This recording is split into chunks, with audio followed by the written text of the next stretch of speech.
നമസ്കാരം. നമസ്തേ. തലസ്ഥാന നഗരിയിൽ വലിയ തരത്തിലുള്ള പ്രശ്നങ്ങളിപ്പോൾ മുമ്പോട്ട് പോകുന്നു. നമുക്കറിയാം അവിടെ ബിജെപിക്ക് ഒരു സുഗതൻ എന്ന് പറയുന്ന കൗൺസിലർ കാപ്പ കേസിൽ ഇപ്പോൾ ജയിലിലാണ്. അവർ എന്താ പറയുക, പെട്ടെന്ന് ഒറ്റയടിക്ക് ഒന്നും ചെയ്യാൻ പറ്റാത്തൊരവസ്ഥയിലാണ് ബിജെപി നിൽക്കുന്നത്. പക്ഷേ ബിജെപി മേയർ യാതൊരുവിധ പേടിയില്ല. അവിശ്വാസ പ്രമേയത്തിന് വന്നു കഴിഞ്ഞാൽ ഞങ്ങൾ 2 കൈ നീട്ടി സ്വീകരിക്കും. അതിൽ പേടിയില്ല എന്ന് പറയുന്നു. പക്ഷേ മറുവശത്ത് ഈ പറഞ്ഞ പോലെ കൃത്യമായ ഒരു അംഗസംഖ്യ ഇല്ലാത്ത രീതിയിലാണ് പ്രതിപക്ഷം ഉള്ളത്. ഇപ്പോൾ CPM-ൻ്റെ കാര്യം നോക്കുകയാണെങ്കിൽ 29 കൗൺസിലർമാർ CPM-ന്, 20 കൗൺസിലർമാർ കോൺഗ്രസ്സിന്, 2 സ്വതന്ത്രർ, BJP-ക്കാണെങ്കിൽ 50 കൗൺസിലർമാർ. അപ്പോൾ ജനപക്ഷം BJP-യുടെ കൂടെ തന്നെയാണ്. പക്ഷേ എന്നിരുന്നാൽ പോലും ഈ ഒരുമിച്ച് നിന്ന് കഴിഞ്ഞാൽ ഇവർക്ക് അവിശ്വാസ പ്രമേയം പാസ്സാക്കാൻ പറ്റാവുന്നതേ ഉള്ളൂ. അപ്പോൾ ശബരിനാഥൻ ഈ വിഷയം ബന്ധപ്പെട്ട് ഇത് കൊണ്ടുവരണം എന്ന് പറയുമ്പോൾ CPM-ൻ്റെ തിരുവനന്തപുരം ജില്ലാ സെക്രട്ടറി കാര്യത്തോട് വിയോജിച്ചെന്ന് അദ്ദേഹം പറഞ്ഞത് ഞങ്ങളുമായിട്ട് കൂട്ടി ആലോചിക്കാതെയാണ് സാധനം കൊണ്ടുവന്നത് എന്നുള്ളതും, ഇത്തരത്തിലുള്ള ഇത് കോൺഗ്രസിൻ്റെ ഒരു എന്താ പറയുക ഇരട്ടത്താപ്പ് മാത്രമാണ്, യഥാർത്ഥ ആഗ്രഹത്തോട് കൂടിയല്ല ഇത് എന്നുള്ളതും. അപ്പോൾ എന്തുകൊണ്ടായിരിക്കും CPM ഈ പറഞ്ഞ പോലെ ശബരിനാഥോ അല്ലെങ്കിൽ UDF ആയി കൈകോർത്തുകൊണ്ട് ഒരു അവിശ്വാസ പ്രമേയം തിരുവനന്തപുരം നഗരസഭയിൽ കൊണ്ടുവരാൻ ശ്രമിക്കാത്തത്? പ്രത്യേകിച്ച് ഇതിന് പറ്റിയൊരു സാഹചര്യം കൂടിയാണ്. CPM-നെ സംബന്ധിച്ച് CPM-ന് തിരുവനന്തപുരം നഗരപ്രദേശത്ത് CPM വലിയ പ്രതിസന്ധിയിലാണ്. CPM ഭയക്കുന്നത് കോൺഗ്രസിന് തിരുവനന്തപുരത്ത് നഷ്ടപ്പെട്ട കോൺഗ്രസിന്റെ സ്വാധീനം തിരികെ ലഭിക്കുന്നു എന്നുള്ള ഒരു പേടിയാണ്. പഴയ കാലത്ത് കോൺഗ്രസിന് വലിയ സ്വാധീനം ഉണ്ടായിരുന്നു തിരുവനന്തപുരത്ത്.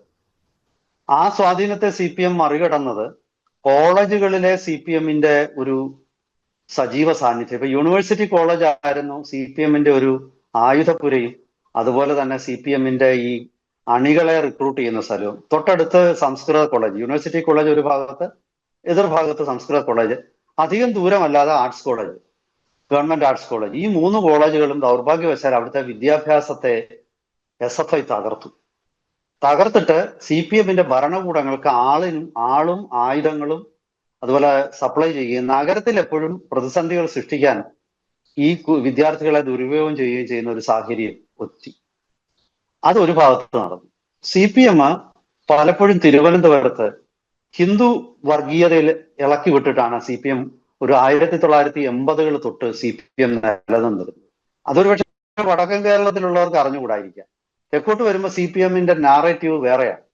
CPM ആണ് ഈ മുസ്ലിം ലീഗ് പിന്നെ എപ്പോഴും UDF അധികാരത്തിൽ വന്നാൽ മുസ്ലിം ലീഗ് ഭരിക്കുമെന്നും പിന്നെ മറ്റ് കാര്യങ്ങളിലെല്ലാം അവരുടെ ഇടപെടലുകൾ ഉണ്ടാകുമെന്നും എന്നൊക്കെയുള്ള ഒരു നറേറ്റീവ് ക്രിയേറ്റ് ചെയ്തിട്ട് സ്വാഭാവികമായിട്ടും അതിൽ വിരോധമുള്ള ഹിന്ദുക്കള്, അവർക്ക് വേറെ ഓപ്ഷൻ ഇല്ല പണ്ടൊന്നും, അവരുടനെ CPM-ന് വോട്ട് ചെയ്യും. ഇങ്ങനെയായിരുന്നു തിരുവനന്തപുരം നഗരത്തിലും പ്രത്യേകിച്ച് ഈ തിരുവനന്തപുരം ജില്ലയുടെ പകുതിക്ക് തെക്കോട്ട് അങ്ങനെ ആയിരുന്നു. ഭയങ്കര നാറേറ്റീവായിരുന്നു. അത് പക്ഷേ പെട്ടെന്ന് തിരിച്ചടിച്ചു. അതായത് ആ നറേറ്റീവ് ഒരു സാമൂഹിക, ഒരു പൊളിറ്റിക്കൽ ഡിസ്കോഴ്സ് സൃഷ്ടിച്ചു. അതായത് ലീഗ് ഭരണത്തിൽ ആവശ്യമില്ലാത്ത ഇടപെടലുകൾ നടത്തുന്നു, വർഗീയത, കോൺഗ്രസ് അധികാരത്തിൽ വന്നാൽ വർഗീയത വളരും. ഈ നാറേറ്റീവ് CPM സൃഷ്ടിച്ചതാണ്. അല്ലാതെ അങ്ങനെ ഒരു പൊളിറ്റിക്കൽ നാറേറ്റീവ് സൃഷ്ടിക്കാനുള്ള ശക്തി കോൺഗ്രസിന് ഇല്ലായിരുന്നു. അല്ല, ശരിക്കും BJP-ക്കോ RSS-നോ പണ്ടില്ലായിരുന്നു. അപ്പോൾ CPM സൃഷ്ടിച്ച നാറേറ്റീവിന്റെ ബലത്തിലാണ് RSS തിരുവനന്തപുരത്ത് സ്വാധീനം ഉറപ്പിച്ചു. ആ സ്വാധീനം ഉറപ്പിച്ചിട്ട് പലയിടത്തും CPM-ന്റെ അണികൾ വലിയ രീതിയിൽ BJP-യിലേക്ക് പോയി. കോൺഗ്രസിനും ഒരു വിഭാഗം ആൾക്കാരെ നഷ്ടപ്പെട്ടു. പക്ഷെ കോൺഗ്രസിന് ന്യൂനപക്ഷങ്ങളുടെ ഒരു വലിയ പിന്തുണ കോൺഗ്രസിലേക്ക് വന്നു. ഇപ്പം ന്യൂനപക്ഷങ്ങളെ സംബന്ധിച്ചിടത്തോളം തിരുവനന്തപുരത്തിന്റെ അവസ്ഥയിൽ അവർ കോൺഗ്രസിന്റെ കൂടെ നിൽക്കുകയുള്ളൂ. പ്രത്യേകിച്ച് പണ്ട് തൊട്ടേ തിരുവനന്തപുരം ജില്ലയിലെ ക്രിസ്ത്യൻ സമൂഹം, തെക്കൻ തിരുവനന്തപുരത്ത് നാടാർ എന്ന് പറയുന്ന ഒരു വിഭാഗം ഈ കേരളത്തിന്റെ മറ്റു ജില്ലകളിലെ ഒരു സാമൂഹിക ഘടന അല്ല. തിരുവനന്തപുരം ജില്ലയുടെ നഗരം തൊട്ട് തെക്കോട്ടുള്ള ഭാഗങ്ങൾ, അത് തമിഴ്നാടുമായിട്ട് ചേർന്ന് കിടക്കുന്നുണ്ട്. അവിടുത്തെ ഒരു ജാതിഘടനയും ഹിന്ദുക്കളുടെ ഇടയിലെയും ജാതിഘടന വ്യത്യസ്തമാണ്. തിരുവനന്തപുരം നഗരം വരെ മുഖ്യമായിട്ടും ഹിന്ദു മത വിശ്വാസികളുടെ ഇടയിൽ നായർ ഈഴവ സമുദായങ്ങളാണ്. പക്ഷേ തിരുവനന്തപുരം നഗരത്തിന് തെക്കോട്ട് കിടക്കുന്നതിൽ ഈഴവ സമുദായം വളരെ കുറവാണ്. പിന്നീട് നാടാർ സമുദായമാണ്. അതിർത്തിയിൽ എത്തുമ്പോഴേക്കും നായർ സമുദായത്തിന്റെ എണ്ണം കുറയുകയും നാടാർ സമുദായത്തിന്റെ എണ്ണം കൂടുകയും ചെയ്യും. പിന്നെ കന്യാകുമാരി ജില്ലയിലും ഏതാണ്ട് ഇതേ ആണ്. കന്യാകുമാരി ജില്ലയിലെ മൊത്തം പോപ്പുലേഷനിലെ നാടാർ സമുദായമാണ് ഏറ്റവും വലിയ ശക്തി. അതിൽ നായർ സമുദായത്തിന് ഒരു 8% ഒക്കെ വോട്ടേ വരികയുള്ളൂ. ആ രീതിയിലാണ്. അപ്പോ ഈ പറഞ്ഞ ഒരു വ്യത്യസ്ത സാമൂഹിക ഘടനകളും അതുപോലെ നാടാർ സമുദായം ബഹുഭൂരിപക്ഷം ക്രിസ്ത്യാനികളായിട്ട് മതം മാറ്റപ്പെട്ടിരിക്കുന്നു. അതിൽ എനിക്ക് തോന്നുന്നു നാടാർ സമുദായത്തിൽ ഇന്ന് ഒരുപക്ഷെ കേരളത്തിന്റെ ഭാഗമായ നാടാർ സമുദായത്തിൽ ഒരു 10% ഹിന്ദുക്കൾ കാണും. പക്ഷേ തമിഴ്നാടിന്റെ ഭാഗമായി കിടക്കുന്ന കന്യാകുമാരി ജില്ലയിലെ നാടാർ സമുദായത്തിൽ ഏതാണ്ട് 95% ക്രിസ്ത്യൻ വിഭാഗത്തിലാണ്. പിന്നീടുള്ളത് തീരപ്രദേശമാണ്. കൊല്ലം, ആലപ്പുഴ ജില്ലകളിലൊക്കെ ഹിന്ദു മത്സ്യത്തൊഴിലാളികളുണ്ടെങ്കിൽ തിരുവനന്തപുരത്തിന്റെ ഈ ചിറയൻകീഴ് തൊട്ട് തെക്കോട്ടുള്ള ഭാഗത്ത് ക്രിസ്ത്യൻ മത്സ്യത്തൊഴിലാളികളാണ് ബഹുഭൂരിപക്ഷവും. കടലിൽ പോകുന്ന അവരാണ്. ഹിന്ദു മത്സ്യത്തൊഴിലാളികൾക്ക് അതിനുള്ള അവകാശം മറ്റു കൂട്ടർ നിഷേധിച്ചു. വളരെ ചെറിയ സംഖ്യ മാത്രമേ ഉള്ളൂ, അരയന്മാരെന്ന് പറയുന്ന സമുദായം. ഈ ചെറിയ സമുദായം അവർ ചിപ്പി എന്ന് പറയുന്ന കക്ക പിടിച്ചിട്ടാണ് ജീവിക്കുന്നത്. അവിടെ തിരുവനന്തപുരത്ത് ചിപ്പി എന്നാണ് പറയുന്നത്. ആ ചിപ്പി പിടിച്ച് ജീവിക്കുന്നവരാണ് അവർ. വളരെ ചെറിയൊരു ഗ്രൂപ്പാണ്. പൂന്തുറ അങ്ങനെയൊക്കെയുള്ള ചില പ്രത്യേക കേന്ദ്രങ്ങളിൽ മാത്രമേ അവർ ജീവിക്കുന്നുള്ളൂ. അപ്പോ ഇത്തരത്തിലുള്ള ഒരു പ്രത്യേക സാമൂഹിക ഘടന, ആ സാമൂഹിക ഘടനയിൽ നിന്നും ഉണ്ടാകുന്ന സാമൂഹികമായ വ്യത്യസ്തതകൾ, ആ വ്യത്യസ്തതകൾ ആണ് CPM-ന് അവിടെ വലിയ തിരിച്ചടിയാണ്. ഈ നഗരത്തിൽ തന്നെ CPM-ന്റെ ശക്തി കേന്ദ്രമായിരുന്നു കിഴക്കൂട്ടം മണ്ഡലം. ആ കിഴക്കൂട്ടം മണ്ഡലത്തിലെ ഈഴവ സമുദായം വലിയ രീതിയിൽ BJP-യിലേക്ക് ചേർന്ന് കഴിഞ്ഞു. അതുപോലെ അതിന് വടക്കോട്ട് ആറ്റിങ്ങൽ, നമ്മൾ ചാത്തന്നൂർ, കൊല്ലം ജില്ലയുടെ തെക്കേയറ്റത്തെ ഈ പറയുന്ന കിഴക്കൂട്ടം വരെയുള്ള മണ്ഡലങ്ങളിൽ CPM-ന്റെ അടിസ്ഥാന വോട്ട് ബാങ്കായ ഈഴവ സമുദായം അവരുടെ കൂടെ ഇല്ല. അപ്പൊ CPM-നെ സംബന്ധിച്ചിടത്തോളം CPM ഒരു വല്ലാത്ത ഭയത്തിലാണ്. കോൺഗ്രസിനെ ഇപ്പോൾ എനിക്ക് തോന്നുന്നു നഗരസഭയിലെ ഈ അവിശ്വാസത്തിൽ ശബരിനാഥ് കൊണ്ടുവരുന്ന ഈ പ്രതിപക്ഷ നേതാവ് എന്നുള്ള നിലയിലാണ് ഞാൻ അദ്ദേഹത്തിന്റെ പേര് പറയുന്നത്. അപ്പൊ ശബരിനാഥിനെ ഈ വിഷയത്തിൽ, പ്രതിപക്ഷ നേതാവല്ല, പ്രതിപക്ഷത്തെ കോൺഗ്രസിന്റെ നേതാവ്, അദ്ദേഹത്തിനെ ഞാൻ എന്തുകൊണ്ടാണ് CPM സപ്പോർട്ട് ചെയ്യാത്തതെന്ന് വെച്ചാൽ ഈ ഭയത്തിലായിരിക്കണമെന്ന് എനിക്ക് തോന്നുന്നു. അതായത് ന്യൂനപക്ഷങ്ങൾ ഒറ്റക്കെട്ടായിട്ട് കോൺഗ്രസിന്റെ കൂടെ നിൽക്കുന്നു.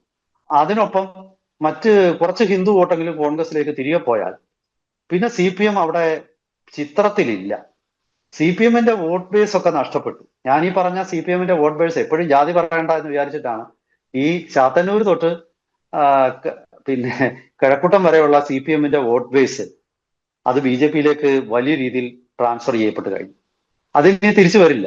അങ്ങനെയുള്ള തെറ്റിദ്ധാരണ വേണ്ട. അപ്പോ CPM-നെ സംബന്ധിച്ച് മുന്നിൽ കോൺഗ്രസിനെ പിന്തുണയ്ക്കുക എന്നുള്ളത് ആത്മഹത്യാപരമായിട്ടുള്ള ഒരു നീക്കമാണ്. CPM പിന്നീട് ചെയ്യുന്നത് BJP-യിൽ നിന്നും BJP-യിലേക്ക് പോയ ഹിന്ദുക്കളെ തിരിച്ചു കൊണ്ടുവരാൻ. പക്ഷെ പഴയ കാലത്തെ കണ്ണൂർ മോഡലിലൊന്നും തിരുവനന്തപുരത്ത് ആക്രമണം നടത്തി കൊലപാതകം നടത്തിയിട്ട് CPM-ന് അപ്പർ ഹാൻഡ് വരാൻ പോകുന്നില്ല. അങ്ങനെ ഒരു കൊലപാതക പരമ്പര തിരുവനന്തപുരത്ത് തുടങ്ങിയാൽ പരിക്ക് കൂടുതൽ CPM-നായിരിക്കും. പണ്ടുപോലും CPM-ന് തുല്യ രീതിയിൽ തിരിച്ചടിക്കുമായിരുന്നു RSS. ഒരുപക്ഷെ അവർക്കായിരിക്കും അപ്പർ ഹാൻഡ്. അപ്പോ സ്വാഭാവികമായിട്ടും അതില്, പിന്നെ മാത്രമല്ല അതൊരു വർഗീയ കലാപത്തിലേക്ക് പോയാൽ അത് വീണ്ടും CPM-നായിരിക്കും അതിന്റെ നഷ്ടം. കാരണം ഒരു വർഗീയ കലാപത്തിലേക്ക് പോയാൽ ന്യൂനപക്ഷങ്ങൾ പെട്ടെന്ന് കോൺഗ്രസിലേക്ക് പോകും. പ്രത്യേകിച്ച് ഭരണത്തിലിരിക്കുന്ന പോലീസിന്റെ ഒരു സ്വാധീനമുള്ള കോൺഗ്രസിന്റെ അടുത്തേക്കായിരിക്കും ന്യൂനപക്ഷങ്ങൾ പോകുന്നത്. ഇപ്പുറത്ത് മുഴുവൻ ഹിന്ദു വോട്ടുകളും RSS-ലേക്കും BJP-യിലേക്കും കേന്ദ്രീകരിക്കും. CPM ഒരു ഡിലമ്മയിലാണ്. ചെകുത്താനും കടലിനും ഇടയ്ക്കാണ്. കൃത്യമായ ഒരു നിലപാട് CPM-ന് അവിടെ എടുക്കാം. പിന്നെ CPM-ന്റെ അന്തഛിദ്രങ്ങൾ, ഇപ്പം തിരുവനന്തപുരത്ത് നേതാക്കന്മാരായ V ശിവൻകുട്ടി, അല്ലെങ്കിൽ കിഴക്കൂട്ടത്തുള്ള കടകംപള്ളി സുരേന്ദ്രൻ, പിന്നെ V ജോയ്, ഇങ്ങനെയൊക്കെയുള്ള ഓരോ ആൾക്കാരും ഓരോ ശക്തി കേന്ദ്രങ്ങളാണ്. ഈ ശക്തി കേന്ദ്രങ്ങളിലെ പലർക്കും പാർട്ടിക്കുള്ളിലെ സ്വാധീനവും പിടിച്ചു നിർത്താനാണ് അവരുടെ ഒരു ശ്രമം ഒരു ഭാഗത്ത്. അപ്പൊ കഴിഞ്ഞ മേയറാണ് യഥാർത്ഥത്തിൽ CPM-ന്റെ ഭരണം അവിടെ തകർത്ത് തരിപ്പണമാക്കിയത്. ആ മേയറുടെ ഈ CPM കഴിഞ്ഞ വട്ടവും അധികാരത്തിൽ വന്നത് അത് കോൺഗ്രസ് ദുർബലമായിരുന്നുകൊണ്ടാണെന്നാണ് ഞാൻ മനസ്സിലാക്കുന്നത്. കോൺഗ്രസ് ശക്തമായി കഴിഞ്ഞപ്പം ഈ പറയുന്ന ന്യൂനപക്ഷ വോട്ടുകളൊക്കെ തന്നെ കോൺഗ്രസിലേക്ക് പോയി. ഇനിയിപ്പോ ഭരണത്തിൽ കോൺഗ്രസ് ഇരിക്കുന്ന ഒരു സാഹചര്യത്തിൽ സ്വാഭാവികമായിട്ടും വലിയൊരു ഏകീകരണ ന്യൂനപക്ഷ വോട്ടുകൾ കോൺഗ്രസിൽ ഉണ്ടാകുമെന്നാണ് ഞാൻ കരുതുന്നത്. അപ്പോ സ്വാഭാവികമായിട്ടും ഇതൊക്കെ തന്നെ CPM-ന് വലിയൊരു പ്രശ്നമാണ്. തീരത്തുള്ള മത്സ്യത്തൊഴിലാളി ലത്തീൻ കത്തോലിക്കരെ ഒരു കാലത്തും CPM-നെ അനുകൂലിച്ചവരല്ല. പിണറായി വിജയൻ മുഖ്യമന്ത്രിയായിരുന്ന സമയത്ത് ഓഖി ചുഴലിക്കാറ്റിന്റെ കാര്യത്തിൽ അവരുടെ പ്രദേശത്ത് എന്നിട്ട് പിണറായി വിജയൻ ഓടിപ്പോകേണ്ട വന്നു. വളരെ സംഘർഷം ഉണ്ടാക്കുന്ന ആൾക്കാരാണ് അവിടെ. അവർ പല പ്രദേശത്തും പോലീസിന് പോലും കടന്നു ചെല്ലാൻ പറ്റാത്ത പ്രദേശങ്ങളുണ്ട്. പലപ്പോഴും ഈ വർഗീയ കലാപങ്ങൾ ഉണ്ടാകുമ്പോൾ മാത്രമാണ് അവിടെ പോലീസിന് എൻട്രി കിട്ടുന്നത്. അത് 3-വേ വർഗീയ കലാപങ്ങളൊക്കെ അവിടെ ഉണ്ടാകാറുണ്ട്. അവിടെ ക്രിസ്ത്യൻ മുസ്ലിം കലാപം ഉണ്ടാകാറുണ്ട്, ഹിന്ദു മുസ്ലിം കലാപം ഉണ്ടാവാറുണ്ട്, ഹിന്ദു ക്രിസ്ത്യൻ സംഘർഷങ്ങൾ ഉണ്ടാവാറുണ്ട്. അങ്ങനെ പല രീതിയിലുള്ള ഒരു കാസ്റ്റ് കോമ്പിനേഷൻ അല്ലെങ്കിൽ സോഷ്യൽ ഡെമോഗ്രഫിക് കോൾഡ്രൺ ആണ്. അപ്പൊ അവിടെ അത്ര എളുപ്പമല്ല CPM.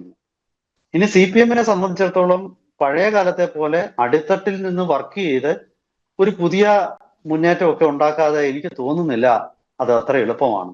പല കോളേജുകളിലും പതുക്കെ CPM-ന്റെ ആധിപത്യം കാർഷിക സർവകലാശാലയിലൊക്കെ നഷ്ടപ്പെട്ടു. പലയിടത്തും CPM-നോടൊപ്പം നിൽക്കുന്ന ആൾക്കാർ BJPക്ക് ഒപ്പം ചേർന്നു.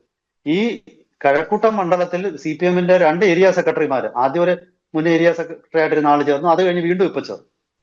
അപ്പോ CPM-ന് അടിത്തറ പലയിടത്തും നഷ്ടപ്പെട്ടിരിക്കുന്നു. ഇത് ഒരുമിച്ച് നിന്നാൽ സംഭവിക്കാൻ പോകുന്നത് കൂടുതൽ ആകർഷകമായി തോന്നുന്ന കോൺഗ്രസിലേക്ക് പോകാൻ CPM അണികൾക്ക് ബുദ്ധിമുട്ടില്ലാതെ വരും. അപ്പോ ഈ അവിശ്വാസത്തിന്റെ ഫലം അല്ലെങ്കിൽ ഗുണഫലം കോൺഗ്രസിന് കിട്ടുമോ എന്നുള്ളതാണ് CPM-നെ ഭയപ്പെടുത്തുന്നത്. മാത്രമല്ല BJP അത് നഗരത്തിൽ ഒരു ആയുധമായിട്ട് ഉപയോഗിക്കും. കോൺഗ്രസും CPM-ഉം ഒന്നാണ് എന്നുള്ള ഒരു നറേറ്റീവ് സൃഷ്ടിക്കും. അങ്ങനെ വരുമ്പോൾ ഇപ്പൊ ദേശീയ തലത്തിലുള്ള പുതിയ രാഷ്ട്രീയ നിലപാടുകളിൽ കോൺഗ്രസ് എടുക്കുന്ന നിലപാട് നോക്കുമ്പോൾ പണ്ടത്തെ പോലെ CPM അണികൾക്ക് കോൺഗ്രസിനോട് വിദ്വേഷമില്ല. കോൺഗ്രസിന് വോട്ട് ചെയ്യാൻ അവര് മാനസികമായിട്ട് അവർക്ക് തടസ്സങ്ങളൊന്നുമില്ല. അങ്ങനെ വരുമ്പോൾ അവർ കോൺഗ്രസിന് വോട്ട് ചെയ്യും. ഇപ്പൊ ഒരു വാർഡില് കോൺഗ്രസ് സ്ഥാനാർത്ഥി ശക്തനാണെന്ന് കണ്ടാൽ അവർ CPM-നെ വിട്ട് കോൺഗ്രസിന് വോട്ട് ചെയ്യും. നിങ്ങൾ നോക്കിയാൽ ഈ BJP നഗരത്തിൽ ഇപ്രാവശ്യം പിടിച്ചെടുത്ത പല വാർഡുകളും CPM-ന്റെ വാർഡാണ്. CPM വാർഡുകളാണ് പല കൗൺസിലർമാരും ജയിച്ചിരിക്കുന്നത്. അതുപോലെ തന്നെ നഗരത്തിലെ കോൺസ്റ്റിറ്റ്യുവൻസി എടുത്ത് നോക്ക്. കഴക്കൂട്ട CPM-ന്റെ കോൺസ്റ്റിറ്റ്യുവൻസി അല്ലായിരുന്നു, നേമം പണ്ട് ഇടത് കോൺസ്റ്റിറ്റ്യുവൻസി ആയിരുന്നു. പഴയ കാലത്തൊക്കെ അവണാകുഴി സദാശിവൻ എന്നൊക്കെ പറയുന്ന, അല്ലെങ്കിൽ പിന്നീട് ജനതാദൾ CPM-ന്റെ കൂടെ നിന്ന കാലത്തും ഒക്കെ അവിടുന്ന് SR തങ്കരാജും ഒക്കെ വിജയിച്ചിരുന്ന മണ്ഡലങ്ങളാണ്. മണ്ഡലത്തിന്റെ സ്വഭാവം മാറിയിട്ടുണ്ട്, ഡെമോഗ്രഫിക് ചേഞ്ച് ഒക്കെ അവിടെ ഉണ്ടായിട്ടുണ്ട്. പക്ഷെ എന്നിരുന്നാൽ പോലും ഞാൻ പറയുന്നത്, അതുപോലെ ചാത്തന്നൂരും CPI-യുടെ മണ്ഡലമായിരുന്നു, പിടിച്ചെടുത്ത ചാത്തന്നൂര്. അതുപോലെ വർക്കല തുടങ്ങിയ സ്ഥലങ്ങളിൽ CPM-ന്റെ വലിയ കേന്ദ്രങ്ങളിലാണ് BJP വലിയ മുന്നേറ്റം ഉണ്ടാക്കിയിട്ടുള്ളത്. ആറ്റിങ്ങല്, അവിടെയൊക്കെ BJP ഉണ്ടാക്കിയ മുന്നേറ്റം എന്ന് പറയുന്നത് CPM-ന്റെ കേന്ദ്രങ്ങളിലാണ്. അപ്പൊ CPM-ന്റെ വോട്ടാണ് ഇതെല്ലാം നഷ്ടപ്പെട്ടത്. ഇത് CPM ഒരുപക്ഷെ പാർട്ടി നേതൃത്വം തിരിച്ചറിയുന്നുണ്ടാവാം. വൈകാരികമായിട്ട് ഒരു സമീപനം ഇനിയിപ്പം കോൺഗ്രസുമായിട്ട് ചേർന്ന് നഗരത്തിൽ നിന്നാൽ CPM-ന് രക്ഷപ്പെടാൻ പറ്റില്ല എന്നുകൊണ്ടായിരിക്കാം CPM ഒരുമിച്ചുള്ള ഈ ഒരു അവിശ്വാസ പ്രമേയത്തിൽ നിന്ന് പിന്മാറിയത്. ഇത് ശരിക്കും പ്രതിപക്ഷത്തിന്റെ ഒരു അവസരം തന്നെയാണ്. പിന്നെ മാത്രമല്ല, ഉള്ള സമയം കൊണ്ട് ഇപ്പൊ BJP അവിടുത്തെ മേയറായ രാജേഷ് ഈ പല കേന്ദ്രങ്ങളിലും അവിടെ ഒരു പാരലൽ നെറ്റ്വർക്ക് ഉണ്ട് CPM-ന്. അതായത് ഈ മാർക്കറ്റുകളിലൊക്കെ തന്നെ CPM-ന്റെ കൂടെ നിൽക്കുന്നവർക്ക് ഡെയിലി കാശ് കൊടുത്തിട്ട് അവർക്ക് അവിടെ വിൽപ്പന നടത്താനും താൽക്കാലിക കട സ്ഥാപിക്കാനും ബങ്ക് ഒക്കെ സ്ഥാപിക്കാനും ഒക്കെയുള്ള അനുവാദം കൂടി. ഇത് ഇവർക്കെതിരെ വാദി കർശനമായ നടപടി അവിടെ എടുത്തിട്ടുണ്ട്. അപ്പൊ അതായത് CPM-ന് താഴെ തട്ടിലുള്ള അടിസ്ഥാന സ്വാധീനം ഉണ്ടാക്കാൻ പറ്റുന്ന മേഖലകൾ, അല്ലെങ്കിൽ അവർക്ക് പണം ലഭിക്കുന്ന മേഖലകളൊക്കെ തന്നെ BJP തകർക്കാൻ ശ്രമിക്കുകയാണ്. അങ്ങനെ വളരെ കൃത്യമായ ആസൂത്രണത്തോടാണ് ഈ നഗരസഭ ഭരണം നടക്കുന്നത്. ഇത് CPM-നെ വല്ലാതെ അലോസരപ്പെടുത്തുന്നുണ്ട്. കോൺഗ്രസിനും അതിനകത്തിലെ ഇത്തരം മേഖലയിൽ BJP കാലുറപ്പിച്ചാൽ പിന്നീട് അവരെ എതിർക്കാൻ കോൺഗ്രസിനും ബുദ്ധിമുട്ടുണ്ടാകും. കാരണം കോൺഗ്രസിന് ഒരിക്കലും ഒരു കായിക ശക്തിയിലൂടെ തിരിച്ച് ഒരു എതിർപ്പ് നടക്കത്തില്ല. അതൊരു ജനമുന്നേറ്റത്തിലൂടെയാണ് കോൺഗ്രസ് എപ്പോഴും അധികാരത്തിലേക്ക് എത്തുന്നത്. ആ ജനമുന്നേറ്റം നടക്കുന്നതിന് ഈ അവിടെ നഗരത്തിൽ ഒരുപാട് പുറമ്പോക്ക് ഭൂമികൾ, കോളനികളുണ്ട്, ഈ ചേരി പോലത്തെ പ്രദേശങ്ങളുണ്ട്. അപ്പൊ അവിടെയൊക്കെ താമസിക്കുന്ന ആൾക്കാർക്ക് ഇത്തരം ചില കച്ചവടങ്ങൾ, വഴിയോര കച്ചവടങ്ങൾ, അല്ലെ ആ കച്ചവട സ്ഥാപനങ്ങളിലെ ജോലി, ഇതൊക്കെയാണ് അവരെ എപ്പോഴും ഒരു രാഷ്ട്രീയ പാർട്ടിയുടെ കൂടെ നിർത്തുന്നത്. ഈ അടിസ്ഥാന ജനവിഭാഗത്തിന് എപ്പോഴും അവർക്ക് എന്തെങ്കിലും ഫൈനാൻഷ്യൽ ഗെയിന്, സാമ്പത്തിക നേട്ടം ഉണ്ടാകുന്നതാണ് ഇന്നത്തെ കാലത്ത്. അല്ലാതെ ആശയത്തിന്റെ പേരിലൊന്നും ആരും ഒരു രാഷ്ട്രീയ പാർട്ടിയിൽ ഇപ്പൊ ചേരില്ല. ആമാശയം തന്നെയാണ് പ്രധാനം. ആ ആമാശയത്തിന് വല്ല ഇത് കൊടുക്കണമെന്നുണ്ടെങ്കിൽ, ഒരു പുഷ് കൊടുക്കണമെന്നുണ്ടെങ്കിൽ, അവർക്ക് എന്തെങ്കിലും വരുമാനം ഉണ്ടാകുന്ന ഒരു മേഖലയിൽ അവർക്ക് പ്രവർത്തിക്കാൻ പറ്റണം. അങ്ങനെ പ്രവർത്തിക്കാൻ അനധികൃത കടകളും മറ്റും ഒക്കെ പ്രവർത്തിക്കാൻ അനുവദിക്കുന്നതിലൂടെ അവർ പാർട്ടിക്ക് അതിൽ ഒരു വീതം പാർട്ടിക്ക് കൊടുക്കും, പാർട്ടിക്ക് വലിയൊരു വരുമാനം അതിൽ നിന്ന് കിട്ടും. പക്ഷെ ഇത്തരം ഒരു നെറ്റ്വർക്ക് അവിടെ തകർക്കപ്പെടാൻ പോവുകയാണ്. അങ്ങനെ ഒരു വല്ലാത്ത ഒരു ഒരു സ്ഥിതിവിശേഷം അവിടെ CPM-നെ സംബന്ധിച്ചുണ്ട്. ഈ സ്ഥിതിവിശേഷം പാർട്ടി വളരെ ബുദ്ധിപൂർവ്വം ആലോചിച്ചിട്ട് മാത്രമേ കൈകാര്യം ചെയ്യുമെന്നാണ് എനിക്ക് തോന്നുന്നത്. കാരണം ഒരു ചൂട് പഴിച്ചാൽ ഈ മുഴുവൻ ചീട്ടുകൊട്ടാരം പോലെ താഴെ വീഴും. എന്തായാലും ശരി, ഇത് അത്ര എളുപ്പമല്ല CPM-ഉം കോൺഗ്രസും തമ്മിൽ ഒരുമിച്ച് ഒരു നീക്കം തിരുവനന്തപുരം നഗരസഭയിൽ നടത്തുന്നത്. കാരണം ഈ 3 പാർട്ടിക്ക് കൂടെ ഏതായാലും അവിടെ നിലനിൽക്കാൻ പറ്റില്ല. ഇതിൽ ഒരെണ്ണം അപ്രത്യക്ഷമായേ പറ്റും. അത് ആരായിരിക്കും അപ്രത്യക്ഷമാകുന്നത്? അത് വരും ദിവസങ്ങളിൽ നമുക്ക് കാണാം. അപ്പൊ കാണാൻ പോകുന്ന പൂരത്തെ കുറിച്ച് ഞാൻ ഇനി കൂടുതൽ പറയുന്നില്ല. കൂടുതൽ സംഭവ വികാസങ്ങൾ ഉണ്ടാകുന്ന മുറയ്ക്ക് അതിന്റെ വിശകലനങ്ങളും വിശദീകരണങ്ങളുമായിട്ട് വീണ്ടും പ്രേക്ഷകരെ സമീപിക്കാം. ഒരിക്കൽ കൂടി എല്ലാവർക്കും നമസ്കാരം.